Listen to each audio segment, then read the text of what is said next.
নমস্কার বন্ধুরা, good morning সবাইকে। কেমন আছো তোমরা সবাই? আশা করছি সবাই ভীষণ ভালো আছো, আর আমরা কিন্তু ভালো আছি। এখন বাজে সকাল 9টা, আর এখন থেকে তোমাদেরকে সাথে নিয়ে ব্লগটা স্টার্ট করছি। আজকে সকালে দেরি করে ঘুম থেকে উঠেছি অনেকটা, তার কারণ একটাই যে আজকে হচ্ছে নীলষষ্ঠীর পুজো। তো সকাল থেকেই উপোস থাকতে হবে, আর রান্নাবান্না সেরকম কোনো ঝামেলা নেই। আর যেহেতু রান্নাবান্না ঝামেলা নেই, তাই এই কারণেই আজকে একটু দেরি করে ঘুম থেকে উঠলাম। তো সকাল সকাল উঠে জামা কাপড়গুলো কেচে দিলাম, যে শুকিয়ে যাবে রোদে, এক রোদে শুকিয়ে যাবে, দুপুরের মধ্যে শুকিয়ে যাবে, ওই কারণেই কেচে দিলাম। অনেক কটা জামা কাপড় আজকে কাচা বাকি ছিল, সেগুলোকে একবারে সব কেচে দিয়েছি। আর আজকে সকালে খাওয়া দাওয়ার কোনো ব্যাপার নেই, নীলষষ্ঠীর উপোস করেছি। প্রতি বছরই আমি এটা করে থাকি, আর মেয়ে যত বছর বয়স হলো ঠিক তত বছরই আমি কিন্তু এটা করি। আর আমার ভালোও লাগে বেশি নীল পুজোর উপোসটা করতে। তো একেবারে স্নান সেরে চলে এসেছি নিচে, আর মাথায় শ্যাম্পুও করে নিয়েছি। আর গতকালকে মার্কেটিং করতে গেছিলাম, তো সেখান থেকে কী কী নিয়ে এসেছি সেগুলো তোমাদের সাথে অবশ্যই শেয়ার করব। তার আগে একটুখানি ঘরটা গুছিয়ে নিই, আর পুজোটাও দিয়ে নিই। পুজোটা দিয়ে তারপরে ঘরটা গোছাবো, তারপরে তোমাদের সাথে অবশ্যই সেগুলো শেয়ার করব। কী কী এনেছি মেয়ের জন্য জামা, আমার জন্য এনেছি কিছু, সেগুলো আগে নিয়ে এসে অনেক দিন আগে এনে ফেলেছিলাম। সেগুলোকে সেলাই করতে দেওয়া হয়েছে কুর্তিগুলোকে, তো ওই কারণে ওগুলো এখনও আনা হয়নি। আর মেয়ের জামাগুলো এনেছি, সেগুলোই তোমাদের সাথে শেয়ার করব, দেখাবো তোমাদেরকে কেমন হয়েছে। তোমরা কমেন্ট করে অবশ্যই জানাবে।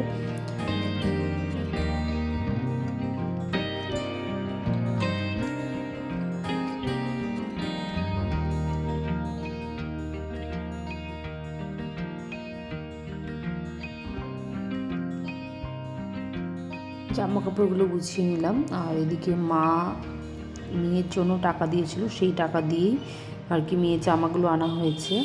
আর এদিকটায় দেখো, এই শাড়িটা আমি এনেছি গতকালকে, মেট্রো বাজার গেছিলাম, সেখান থেকে এনেছি। কেমন হয়েছে তোমরা কমেন্ট করে জানিও। এই শাড়িটা কিন্তু আমার ভীষণ পছন্দ হয়েছে, একটা লিলেন শাড়ি। তো এই শাড়িটা আজকে আমি পরবো নীল পুজোতে। এই শাড়িটা পরেই আজকে নতুন শাড়ি পরে প্রতি বছরই আমি পুজো দিই, তো এই শাড়ি পরে আমি দেবো এবছর পুজো। তো এটা অবশ্যই পরবো, সেটাও তোমাদেরকে দেখাবো। তার আগে মেয়ের যে জামাগুলো এনেছি সেগুলো তোমাদেরকে দেখাই, কেমন হয়েছে অবশ্যই কমেন্ট করে জানাতে ভুলো না। আর ওর জামাগুলো কিন্তু সব কটাই আমার বোন পছন্দ করে দিয়েছে, মানে বোনের পছন্দ মতোই আনা হয়েছে জামাগুলো। তো এই জামাটা হচ্ছে ওর আন্টি দিয়েছে, মানে ওর কাকি দিয়েছে। তো ওই জামাটা দেখাচ্ছি তোমাদেরকে। এই জামাটাও কিন্তু বেশ ভালো হয়েছে গরমের মধ্যে। সব কটা জামাই কিন্তু হালকা পাতলার মধ্যে আনা হয়েছে, আর ভীষণ সুন্দর হয়েছে জামাগুলো। আর ওকে পরলেও বেশ ভালোই লাগছিল। তো ওকে অলরেডি পরানো হয়েছিল মাপগুলো দেখার জন্য। তো কেমন হয়েছে জামাগুলো কমেন্ট করে জানিও। আর এখনকার বাচ্চা কাচ্চারা প্রচণ্ড পরিমাণে আপডেটেড, ওদের পছন্দ মতো এখন জামা কাপড় কেনা হয়। আগেকার দিনে তো তা হতো না, বাবা মা যা পছন্দ করে নিত তাই পরতাম। তো এখন ওদের পছন্দের অনেক গুরুত্ব। আর তাছাড়া আমারও মনে হয় পার্সোনালি যে সময়ের সাথে সাথে নিজেকে পরিবর্তন করা উচিত, নাহলে অনেকটাই পিছিয়ে পড়তে হয়। আর তুমি যদি পিছিয়ে পড়ো, তোমার জন্য কিন্তু কেউ থেমে থাকবে না। যারা তোমার পেছনে ছিল তারাই একসময় তোমাকে মারিয়ে দিয়ে চলে যাবে। যুগ পাল্টাচ্ছে, এখন হচ্ছে কম্পিউটার আর ফোনের যুগ।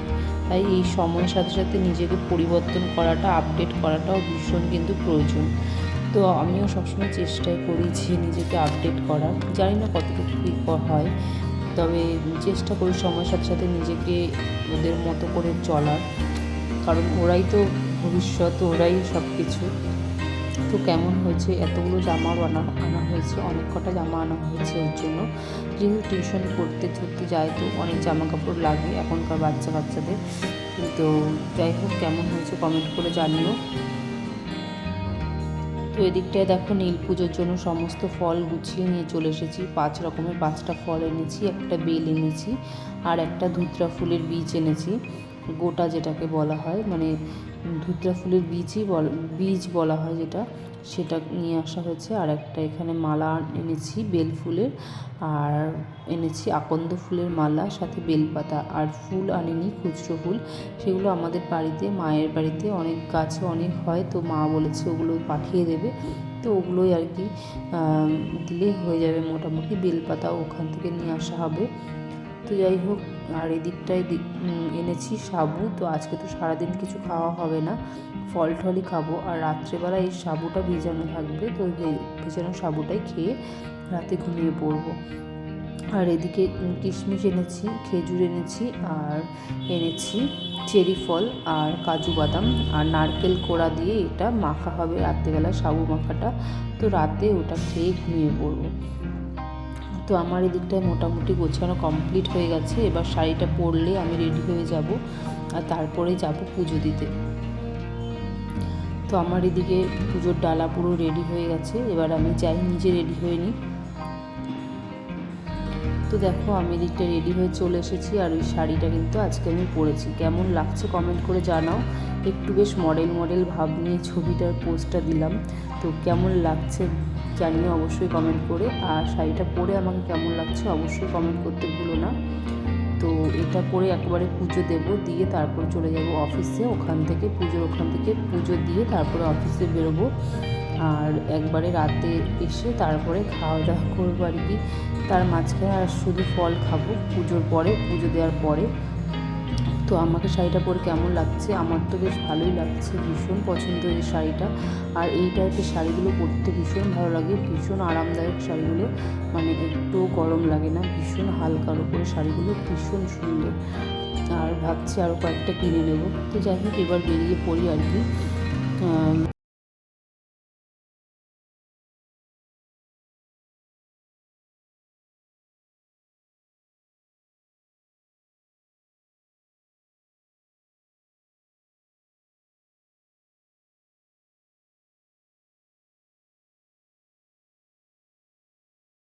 তো পুজো দেওয়া আমার হয়ে গেছে কমপ্লিট, মোটামুটি শেষের দিকে। তো আজকের মতো এটুকুই। কেমন লাগলো ভিডিওটা অবশ্যই কমেন্ট করে জানিও।